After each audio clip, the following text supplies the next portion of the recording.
शिक्षा जगत से है।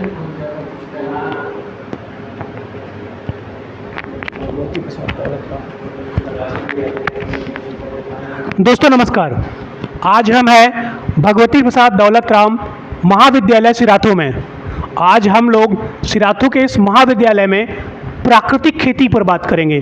प्राकृतिक खेती हमें हमारे तमाम विकारों से मुक्ति दिलाती है, क्योंकि जैसा रहेगा अन्न वैसा रहेगा मन।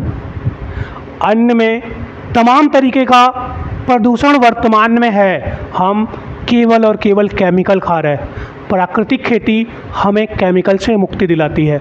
इसके लिए हम महाविद्यालय के तमाम वरिष्ठों से उनका परिचय जानते हुए प्राकृतिक खेती पर ही बात करेंगे। सर आपका परिचय। राजा रामपाल। सर आपका परिचय। मनीष कुमार दुबे। हम लोग इस महाविद्यालय परिसर में केवल और केवल प्राकृतिक खेती पर आज हम चर्चा करते हैं। प्राकृतिक खेती की एक अनिवार्यता है, उसका कुछ नियम पद्धति है। तो प्राकृतिक खेती की आवश्यकता आज है, आप थोड़ा सा इसमें प्रकाश डाल दें। प्राकृतिक खेती की आवश्यकता तो जैविक खाद है, हरी खाद है, केचुआ खाद है, इनको प्रयोग करना चाहिए। वे इसी में से हमारी मिट्टी भी शोधित रहेगी, खराब नहीं होगी। सर अभी हम बात कर रहे हैं प्राकृतिक खेती की आवश्यकता पर। पहले हम आवश्यकता पर चर्चा कर लें कि आवश्यकता क्या आ गई है आज कि हम प्राकृतिक खेती की ओर बढ़ें। आवश्यकता ये हो गई कि तमाम तरह की बीमारियां हो गई हैं। इन बीमारी से निवारण के लिए प्राकृतिक खेती की तरफ जो है आवश्यकताएँ बढ़ रही हैं। दोस्तों स्पष्ट है कि आज शरीर में जितने तरीके की बीमारियां दिखाई देती हैं, इसका कहीं ना कहीं कारण तमाम तरीके के पेस्टिसाइड्स जो हमारी खेती में उपयोग हो रहा है, उसके द्वारा जो अनाज में पेस्टिसाइड्स जा रहा है, वो हमें हमारे शरीर को बीमार करने का महत्वपूर्ण कारण है। सर ने यही बताया है। अब हम प्राकृतिक खेती की आवश्यकता के बाद कैसे की जाए प्राकृतिक खेती, इस पर जोर देंगे। सर आप तमाम समय कृषि से जुड़े रहे, तो प्राकृतिक खेती के बारे में भी आप बता भी रहे थे कि जैविक खेती कैसे की जाए, तो इस पे थोड़ा सा प्रकाश डालिए सर। जैसे जैविक खेती है, इससे किया जाए, मोटा अनाज बोया जाए।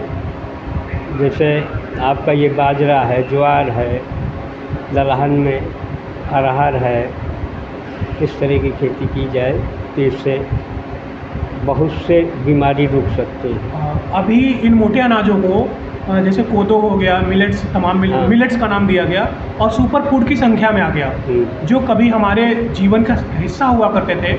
आज इनकी कीमत पैकेट में डाल करके कंपनियों ने 5 गुना 10 गुना कर दिया है, जो शायद हमारे पहुंच से बाहर जा चुका है। उसको नहीं कोई खरीद पा। तो इन मिलेट्स की उत्पादन थोड़ा कम है। कम उत्पादन की वजह से किसान लगा नहीं रहा है। जोत बहुत बट गई है, हमारी जोत जो है बहुत कम हो गई है एक परिवार की, जिसकी वजह से आर्थिक उपार्जन के लिए व्यक्ति ऐसी फसलों की ओर जा रहा है जिसका उत्पादन अधिक है। शायद उसी के लिए वो केमिकल भी यूज़ कर रहा है। तो ऐसी स्थिति में हम कैसे करें, किस तरीके से ऐसा काम करें कि हम प्राकृतिक खेती को बढ़ा भी सकें और व्यक्ति का जो आर्थिक उपार्जन है उसको भी मजबूत रख सकें। आर्थिक उपार्जन मजबूत करने के लिए प्राकृतिक खेती को हम किस प्रकार करें? थोड़ा सा हम देखिए। दोस्तों प्राकृतिक खेती को आप कैसे करेंगे, इसको जानने के लिए आपको पहले खेती के बारे में जानना होगा। खेती में सबसे महत्वपूर्ण हिस्सा होता है भूमि की उर्वरता। भूमि की उर्वरता के लिए आप कैसे करिएगा? भूमि की उर्वरता के लिए उसमें तमाम पोषक तत्वों की आवश्यकता होती है। ये पोषक तत्व आपको आपकी ही पौधों के द्वारा मिल सकता है, पर इसको सीखना होगा, समझना होगा। जैसे आप एक बार की कमी नहीं कर सकते, तो आप गोबर की 1 साल 2 साल 3 साल पुरानी खाद ले लीजिए, उसमें किसी भी तरह का जो आप यूरिया या डीएपी यूज़ करते हैं या पोटाश यूज़ करते हैं, मिक्स करके तब अपने खेतों में बिखेरिए। दूसरे साल अपने खेतों में, जैसे भैया ने बताया, हमें तिलहन दलहन की ओर बढ़ना होगा। तिलहन दलहन की खेती करिए, और जब सब्जियों की खेती करिए तो आप धान के पुआल को या किसी अन्य फसल के अवशेष को मल्चिंग के रूप में इस्तेमाल करिए। जब आप मल्चिंग करेंगे तो आपके द्वारा, मल्चिंग के द्वारा जो पौधों में पोषक तत्व हमने दिए थे, वो पोषक तत्व पौधों के जो तनों में बचे हुए हैं वो खेत में मिल जाएगा। जब आप मल्चिंग करेंगे तो वो मल्चिंग का प्रोडक्ट 3 महीने आपके खेतों में रहेगा। पानी लगाते वक्त सड़ेगा तो जब मल्चिंग करेंगे तो उसकी गर्मी से नीचे कोई घास नहीं जमेगी। केचुए नीचे जा चुके हैं वो ऊपर आने लगेंगे। तो आपके खेतों में जब केचुए होंगे तो स्वाभाविक रूप से आपकी खेती में उर्वरता बढ़ जाएगी। जब उर्वरता बढ़ जाएगी, ऑक्सीजन का संचार पर्याप्त हो जाएगा, तो निश्चित रूप से आपके पौधों में कमजोरी नहीं आएगी। दूसरा दोस्तों बताएं, बीज का शोधन केवल केमिकल से ही नहीं होता।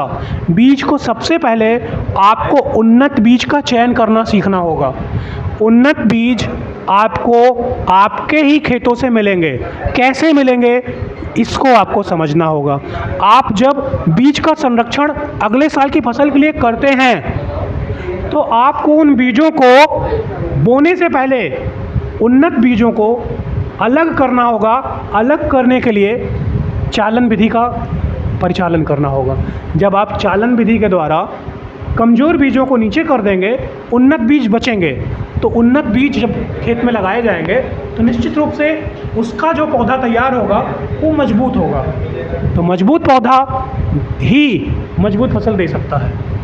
अब आप ऐसे बीज भी अगर खेत में डाल दीजिए जो दुर्बल हों तो उसका उत्पादन भी कम होगा। आप कहेंगे उत्पादन कम हो रहा है। तो दोस्तों, अगर आप प्राकृतिक खेती की ओर बढ़ना चाहते हैं, धीरे धीरे बढ़ना है चरणबद्ध तरीके से, जिसमें आपको जीवामृत का भी प्रयोग करना है, घनामृत का भी प्रयोग करना है। सर, जीवामृत के बारे में थोड़ा सा प्रकाश डालेंगे क्या? नहीं जान रहा है। जीवामृत और घनामृत ये गौमूत्र और गोबर ताजे गोबर से ही बनाया जाता है। आपका अगर 10 किलो गोबर है तो 20 लीटर गौमूत्र होना चाहिए। देसी गाय का गौमूत्र ही ज़्यादा एक्टिव है, क्योंकि उसमें जो बैक्टीरिया होते हैं वो बहुत ही एक्टिव होते हैं। 3 दिन के लिए आपको उसको 1 किलो बेसन 2 किलो गुड़ में मिला करके एक बड़े ड्रम में, नीले ड्रम में, जो आपका 50 लीटर का भी हो सकता है, 200 लीटर 150 लीटर का भी हो सकता है, 120 लीटर का भी हो सकता है, आप उसी के अनुकूल तैयार करिए। आप 20 लीटर आपका गौमूत्र 200 लीटर पानी के लिए पर्याप्त है। 200 लीटर, तो इसमें 1 किलो 2 किलो आपको बेसन डालना है, 1 किलो 2 किलो गुड़ डालना है, और आपके घर में जो गाय से तैयार मट्ठा है, मट्ठा भी डाल देना है, और प्रत्येक दिन 2 बार 3 दिन तक 2 बार उसको मिक्स कर देना है। मिक्स करने के बाद आप तीसरे दिन के बाद से चौथे दिन से उसको अपने खेतों में प्रयोग कर सकते हैं। वो घनामृत, जीवामृत एक ऐसी खाद का काम करेगा जो यूरिया और डीएपी काम करती है। तो आपको उसके लिए यूरिया डीएपी की ज़रूरत नहीं पड़ेगी। इसी से 10 पर्णी और तमाम और तरीक़ों के माध्यम से, जैसे आपका धतूर हो गया, आपका नीम हो गया, इनसे आप औषधि तैयार कर सकते हैं, जो औषधि तमाम कीड़ों को मारने के लिए काम करेगा। रही बात फूलों में परागण की, तो फूलों में परागण के लिए मधुमक्खियाँ और तितलियों की आवश्यकता है, जो केमिकल की वजह से जा चुकी हैं। जैसे ही आप केमिकल का उपयोग बंद कर देंगे, मधुमक्खियाँ और तितलियाँ स्वतः आपके खेतों में उत्पन्न हो जाएंगी। ऐसी ही हमारी सृष्टि है। सृजनात्मक सृष्टि में किसी चीज़ का अंत नहीं होता, केवल और केवल सृजन होता है। तो विश्वास रखिए, आप एक बार प्रयास करेंगे, जल्द ही आपको परिवर्तन दिखाई देगा। आपको 3 फसल की ओर जाना है तो आप सारे खेत में नहीं, अपने एक खेत में सबसे पहले सब्जियां ले लीजिए। लौकी, तरोई, करेला, नेनुआ या खीरा भी आज ले सकते हैं। एक खेत में ये खीरा, ये व्यावसायिक फसल आपको 1 बीघे में 50,000 से 80,000 रुपये की इनकम 3 महीने में दे देगा। ये इनकम है दोस्तों, आप कैसे भी करके देख लीजिएगा। उसके बाद आप उसमें गाजर, टमाटर, आलू लगा दीजिए। ये भी 3 महीने की ही फसल है, ये 3 महीने की फसल है। आप इसको लगा दीजिए। ये लगाने से आपको इसके प्रति भी आपको 40,000 से 1 लाख रुपए तक की बचत आ जाएगी। 2 फसल में आपने बचत भी लिया, लेकिन जब आप ये फसल लगा रहे हैं, दूसरी फसल पहले में आपने लिया, पहला आपने सब्जी ली, तो सब्जी ली तो इसमें बेड काफ़ी खाली पड़ जाता है। इस खाली बेड में आपको मल्चिंग करनी है। यही मल्चिंग आपको आलू टमाटर में भी करनी है, मिर्चें में भी करनी है, क्योंकि यहाँ पे भी आपके पास बेड में काफ़ी जगह होती है।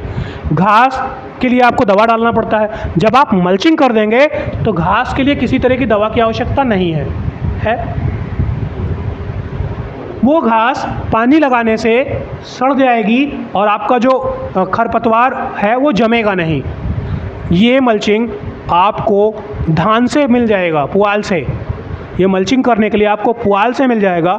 इसके पूर्ववर्ती फसलों में जिसमें जंगरा होता है, जिसमें ऐसी चीज़ें होती हैं जो आप बिछा सकें, बिछाने का खर्च दवा डालने के खर्च से कम है।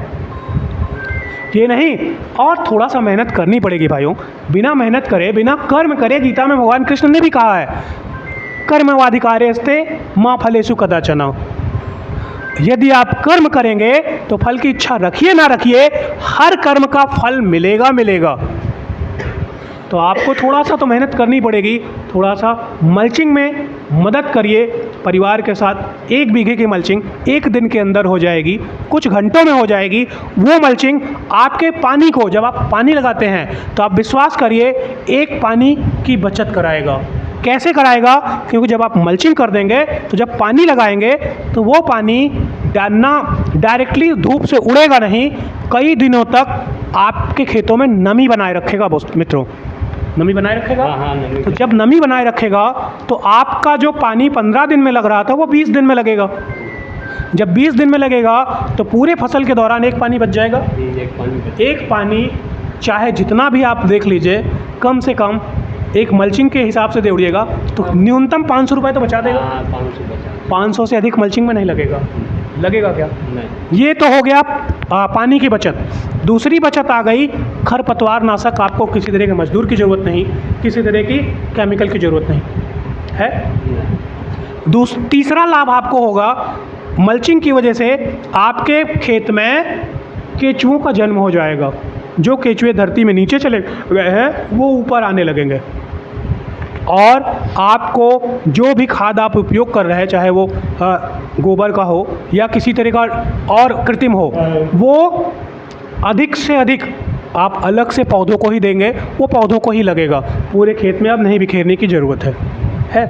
बाकी पिछली फसल में जिसकी आपने मल्चिंग की है, चाहे वो केले का पत्ता हो, केले के पत्ते से भी दोस्तों मल्चिंग हो सकती है, या किसी भी और पत्तों से, अवशेष से, या आपके बाग में जो पत्ते इकट्ठा होते हैं उसको भी जो पहले भुंजुए के काम आता था, आप उससे भी मल्चिंग कर सकते हैं। डरिए मत कि सांप पैदा होगा, कुछ भी नहीं पैदा होगा। कोई भी जीव आपकी आहट से ही भाग जाता है। आपकी आहट से ही भाग जाता है। जब आप उसे क्षति पहुंचाएंगे तभी वो आपको क्षति पहुंचाएगा। ठीक, आप इससे भली भांति अवगत हैं। कोई कुछ भी नहीं होगा। आप मल्चिंग अगर प्रॉपर तरीके से करेंगे तो बिल्कुल नहीं होगा। मेरे इस चैनल में एक वीडियो है केले का। केले में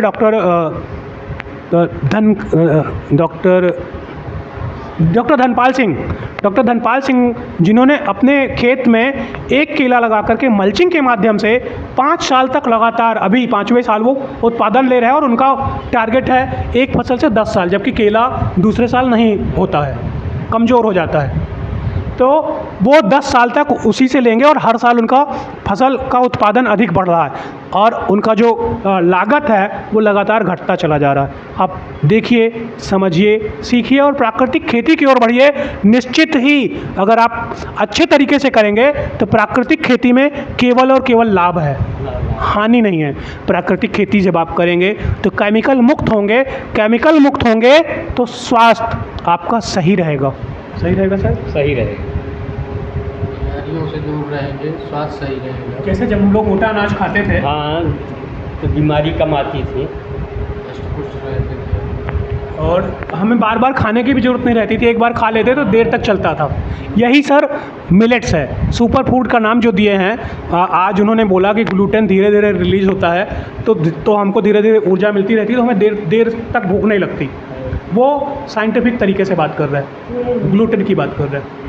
हम इन सब चीज़ों को नहीं जानते थे, हम किसान परिवार से हैं भाई, हम इन चीज़ों को, इन व्यवहारिक शब्दों को नहीं जानते, वैज्ञानिक शब्दों को, कि क्या ग्लूटेन और कैसे उसका शरीर में उपयोग होता।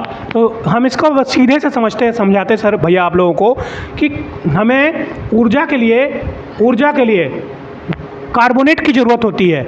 ये कार्बोनेट हम जो फसलें खा रहे हैं, चावल, आटा, गेहूं का, ये बहुत जल्दी ही ऊर्जा में कन्वर्ट हो जाता है।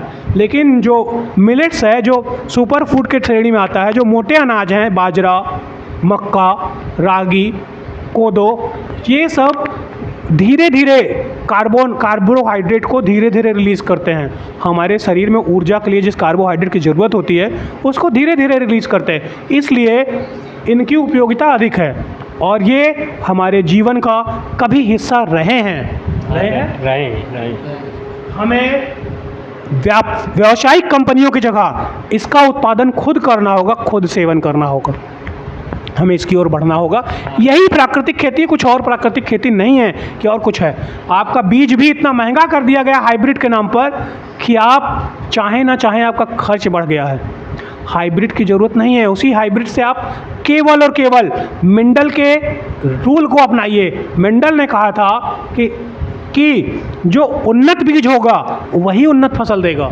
उन्नत बीज आपको चालन विधि से मिल जाएगा। हाँ, मिल जाएगा। हाँ, ज़रूरत है क्या हमें हाइब्रिड खरीदने की? नहीं, उसी से चालन बीज से मिल जाएगा। वो हाइब्रिड भी ऐसे ही बनाते, कोई अलग से बनाते नहीं, वो चालन विधि से ही हाइब्रिड का निर्माण करते हैं। केवल मूर्ख बनाते हैं। परागण ही तो है, एक फसल का परागण दूसरे फसल में, यही हाइब्रिड है। संकर परागण तो आप भी करा सकते ना? नहीं करा सकते, मधुमक्खियों के माध्यम से होता है। आपने इसमें एक फसल लगाई, दूसरे में दूसरा फसल लगाई, करा दीजिए परागण, हो गया, वही संकर बीज हो गए। हाँ, वो संकर बीज माना। हाँ, उसमें भी दोस्तों संकर बीज इतना आसान नहीं है कि संकर बीज हो गए, उसमें भी चालन विधि का ही प्रयोग करना पड़ता है, क्योंकि दुर्बल बीज से फसल नहीं तैयार होगी। हाँ, वो कंपनियां उसको पैक करके जो 1 किलो 20 रुपए का मिलता है आपको 200, 400, 500 में देती है, पैकिंग करके। हाँ, आप स्वयं कर सकते हैं। 20 की जगह 30 लगेगा ना, 500 नहीं लगेगा। सही बात। बहुत बहुत धन्यवाद दोस्तों। हम लोग महाविद्यालय परिसर में ही इन चीज़ों की बात कर रहे हैं और चाहेंगे कि आप जीवन में अगर किसानी करते हैं, खेती करते हैं, तो प्राकृतिक खेती को छोटी मात्रा में अपनाना शुरू कर दें। धीरे धीरे आपको जब इसका लाभ मिलेगा तो पूरे खेतों में अपना लेंगे। जय हिंद, जय भारत। जय।